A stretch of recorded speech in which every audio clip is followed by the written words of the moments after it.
Hello friends, எல்லோருக்கும் இனிய வணக்கம். இன்றைக்கி நாம் இந்த வீடியோவில் ஒரு நல்ல ஸ்டோரியை பற்றி பார்க்க போகிறோம். நாம் எந்த ஒரு வேலையை செய்தாலும் முழு ஈடுபாட்டுடனும் முழு மனதுடனும் செய்யணும் அப்படிங்கிறதுக்கு உதாரணமாக ஒரு ஸ்டோரியை பற்றி நாம் பார்க்க போகிறோம். நம்ம சேனலை இது வரைக்கும் சப்ஸ்கிரைப் பண்ணாதவங்க சப்ஸ்கிரைப் பண்ணுங்கள், லைக் பண்ணுங்கள், ஷேர் பண்ணுங்கள் அண்டு பெல் பட்டனை கிளிக் பண்ணுங்கள். அப்போ தான் நான் போடுற வீடியோஸ் கண்டினியூவாக உங்களுக்கு வரும். இந்த வீடியோவை உங்களுக்கு ஸ்பான்சர் பண்ணுறது எஸ்பிஓ டிஜிட்டல் மார்க்கெட்டிங்.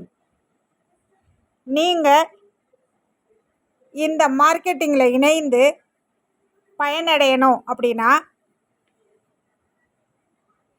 9994104160 இந்த வாட்ஸ்அப் நம்பருக்கு உங்களுடைய பெயர் மற்றும் தகுதியை அனுப்புங்கள். உங்களுக்கு உடனடியாக பதில் கிடைக்கும். ஸ்கிப் பண்ணாதீங்க. பெரிய தப்பு. தினம் 300 ரூபாய் சம்பாதிக்க அரிய வாய்ப்பு. இன்ஸ்டாகிராம், ஃபேஸ்புக் பயன்படுத்த தெரிந்தால் போதும். Content post and content publishing மூலமா தினம் 300 ரூபாய் சம்பாதிக்கலாம். இந்த வேலை செய்ய 5 நிமிடம் போதும். Work training support, group communication support, all language customer live chat support, முக்கியமா சொந்தமா ஒரு பிசினஸ் ஸ்டார்ட் பண்ற அளவுக்கு உங்களால கற்றுக்கொள்ளவும் முடியும், சம்பாதிக்கவும் முடியும். இந்த வேலை வாய்ப்பு வழங்குவது 5 வருடத்திற்கு மேல ரன் ஆகிட்டு இருக்க நம்ம தமிழ்நாட்டு company school of business organisation private limited. மேலும் விவரங்களுக்கு டிஸ்கிரிப்ஷன்ல கொடுத்திருக்க நம்பருக்கு வாட்ஸ்அப் பண்ணுங்க. அது ஒரு அழகான கிராமம். அந்த கிராமத்தில் மேஸ்திரி வேலை பார்க்குற ஒருத்தர் தன்னுடைய குடும்பத்தோடு ரொம்பவே சந்தோஷமாக வாழ்ந்துக்கிட்டு வராரு. அவர் ஒரு முதலாளிக்கிட்ட நீண்ட காலமாக மேஸ்திரி வேலை பார்த்துட்டு வர்றாரு.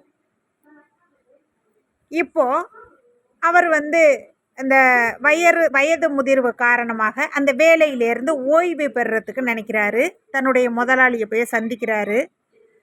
ஐயா, இதுக்கு மேலே என்னால் வேலை செய்கிறதுக்கு என்னுடைய உடம்பு ஒத்துழைக்கலை, அதனால் நான் ஓய்வு எடுத்துக்கலாம்னு நினைக்கிறேன், அதனால் நான் என்னோடய வேலையிலேருந்து நின்றுக்கிறேன் அப்படின்னு முதலாளிக்கிட்ட சொல்கிறாரு.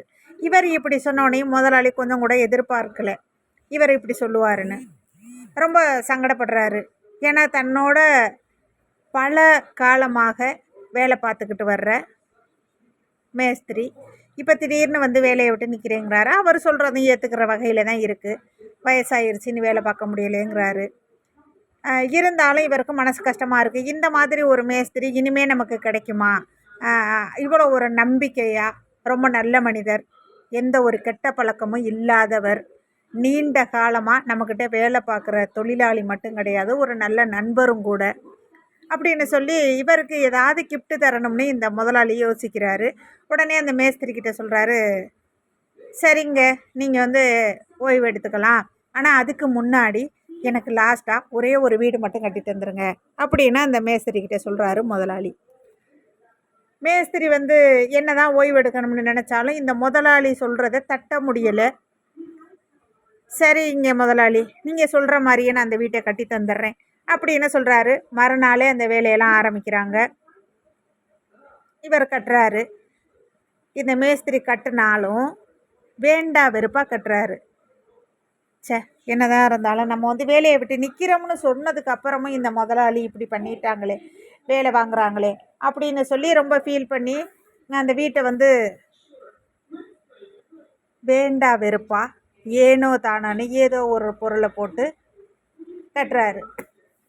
ஏதோ ஒரு டிசைனில் கட்டுறாரு. கட்டி முடிச்சிடுறாரு. இவர் கட்டி முடித்ததுக்கப்புறமா இந்த முதலாளி அந்த வீட்டை பார்க்க வர்றாரு. வாசல்லே நின்று இந்த மேஸ்திரி முதலாளியை வரவேற்கிறாரு. வாங்க முதலாளி, நல்லபடியாக கட்டி முடிச்சிட்டேன், இனி நான் ஓய்வு எடுத்துக்கிறேன் அப்படின்னு சொல்கிறாரு. முதலாளி சொல்கிறாரு, ஒரு சாவியை கொடுத்து, இந்தாங்க, இந்த வீடு உங்களுக்காகத்தான் கட்ட சொன்னேன், நீங்கள் என்னுடைய நீண்ட கால நண்பர் இல்லையா, உங்களை வேலையிலேருந்து நிற்கும்போது வெறுங்கையோடு அனுப்ப எனக்கு மனசு வரலை, உங்களுக்கு ஏதாவது ஒரு நல்ல ஒரு பரிசு கொடுக்கணும்னு நினச்சேன், அதுக்காக தான் உங்கள் கையாலேயே நீங்கள் வாழ போகிற வீட்டை நான் கட்ட சொன்னேன் அப்படின்னு சொல்கிறாரு. இந்த மேஸ்திரிக்கு தூக்கி வாரி போட்டுச்சு.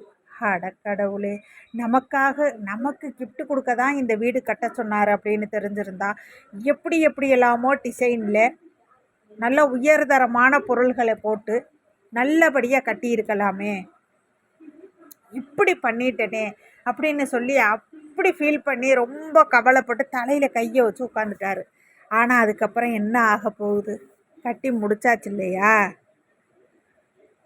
அதுக்காகத்தான் ஃப்ரெண்ட்ஸ், நாம் எந்த வேலையை செஞ்சாலும் சரி, ஒரு வேலையை செய்ய ஒத்துக்கிட்டோம் அப்படின்னா, நமக்கு பிடிக்குது பிடிக்கல அதெல்லாம் தூக்கி ஒரு ஓரமாக வச்சுட்டு முழு மனசோட நல்லபடியாக செஞ்சோம் அப்படின்னா, அதற்கு உண்டான பலாபலன் அப்படிங்கிறது கடவுள் யாரோ ஒருத்தர் மூலமாகவோ ஏதோ ஒரு வழியில் கண்டிப்பாக நமக்கு வந்து கிடைக்கும். செய்யும் தொழிலே தெய்வம்னு சொல்கிறாங்க இல்லையா? அப்படி இருக்கும்போது நாம் எந்த வேலை செய்கிறோம் அப்படின்னாலும் அதை முழு ஈடுபாட்டோடவும் முழு மனசோடவும் செஞ்சோம் அப்படின்னா கண்டிப்பாக நமக்கு நல்லதே நடக்கும் ஃப்ரெண்ட்ஸ். நம்ம சேனலை சப்ஸ்கிரைப் பண்ணாதவங்க சப்ஸ்கிரைப் பண்ணுங்கள், லைக் பண்ணுங்கள், ஷேர் பண்ணுங்கள் அண்ட் பெல் பட்டனை கிளிக் பண்ணுங்கள். அப்போ தான் நான் போடுற வீடியோஸ் கண்டினியூவாக உங்களுக்கு வரும். ஓகே ஃப்ரெண்ட்ஸ், நெக்ஸ்ட் வீடியோவில் சந்திப்போம். பாய் பாய்.